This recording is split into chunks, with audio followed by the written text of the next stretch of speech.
మహావతార్ నరసింహ ఇది ఒక యానిమేటెడ్ చిత్రం అయినప్పటికీ కూడా చిన్న పిల్లల దగ్గర నుంచి పెద్దవాళ్ళ దగ్గరికి ప్రతి ఒక్కరు కూడా ఓన్ చేసుకొని మరి ఈ సినిమాని చూశారు. అంత అద్భుతంగా ఆదరించారు కాబట్టి అద్భుతమైనటువంటి రెస్పాన్స్ ప్రతి ఒక్క అంటే ఓన్లీ తెలుగు కాదు, హిందీ కాదు, కన్నడ కాదు, ప్రతి ఒక్కరు కూడా ఈ సినిమాని ఆదరించారు. సో ఇప్పుడు మహావతార్ నరసింహ సినిమా ఆస్కార్ బరిలోకి కూడా వెళ్ళిందంటే ఖచ్చితంగా ప్రతి ఒక్కరు కూడా చాలా ప్రౌడ్గా ఫీల్ అవుతున్నారు. ఇండియన్ సినిమాలంటే ఇష్టపడే వాళ్ళందరూ కూడా. మరి ఇప్పుడు అక్కడ పోటీలో నెగ్గుతుందా అంటే ఏం చెప్తారు? సో ఖచ్చితంగా మహావతార్ నరసింహ ఈ సినిమా ఆస్కార్ బరిలో నిలిచింది. సో మరి అది మామూలు విషయం కాదు, దేశం మొత్తానికి కూడా గర్వించదగ్గ విషయం.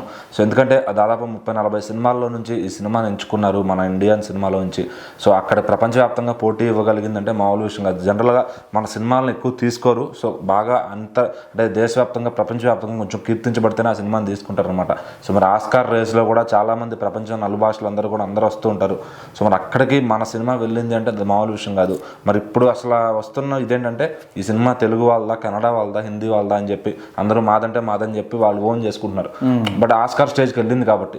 కానీ ఇక్కడ వచ్చినప్పుడు మాత్రం అందరూ చూశారు. ఎందుకంటే తెలుగు ఆడియన్స్ విపరీతంగా చూశారు. మన తెలుగు ఆడియన్స్ మన భాష సినిమాలు పక్కన పెడితే అవతల నుంచి ఏదైనా సినిమా వస్తుంది అంటే కనుక ఖచ్చితంగా మన వాళ్ళు ముందు సీట్లో టికెట్లు తెమ్మడానికి మన వాళ్ళే ఉంటారు.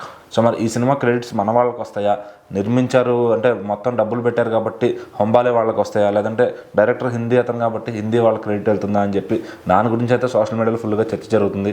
సో ఏదేమైనా కానీ ఓం నమో భగవతే వాసుదేవాయ అనే చాంట్ని మాత్రం దేశవ్యాప్తంగా అందరూ పలికేలా చేశారనమాట.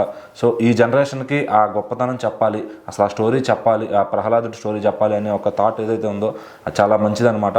సో చాలామంది తెలుసుకున్నారు, ఫ్యామిలీస్తో పిల్లలందరూ వెళ్ళి ఆ కథను తెలుసుకోవడం.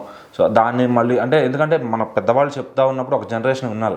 సో ఇప్పుడు జంజీ కిడ్స్కి చెప్పాలంటే అది ఎలా చెప్పాలి, పెద్దవాళ్ళు చెప్తే ఎవరు వినే పరిస్థితిలో లేరు. అందరు గేమ్స్ అనో వేరే ఏదేదో వచ్చేసినాయి, చాలా టెక్నాలజీలు వచ్చేసినాయి. కానీ ఒక సినిమా ద్వారా చెప్తే కొంతమందికైనా రీచ్ అవుతుందని ఒక థాట్తో చెప్పారు.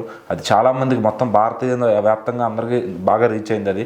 సో అందరూ కూడా ఆ సినిమాని చూశారు. ఈరోజు మరి ఆస్కార్ దాకా వెళ్ళిందంటే మామూలు విషయం కాదు.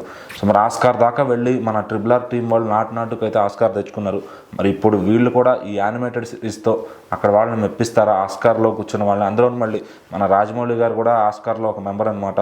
సో మరి ఆయన కాంట్రిబ్యూషన్ ఏమైనా ఉంటుందా దీనికి? సో ఆయన ఖచ్చితంగా ఇండియన్ సినిమాకి ఆయన ముగ్గు చూపుతారు కాబట్టి సో ఇంకా ఎలా ఉండబోతుంది ఏంటి ఇదంతా కూడా చూడాలి.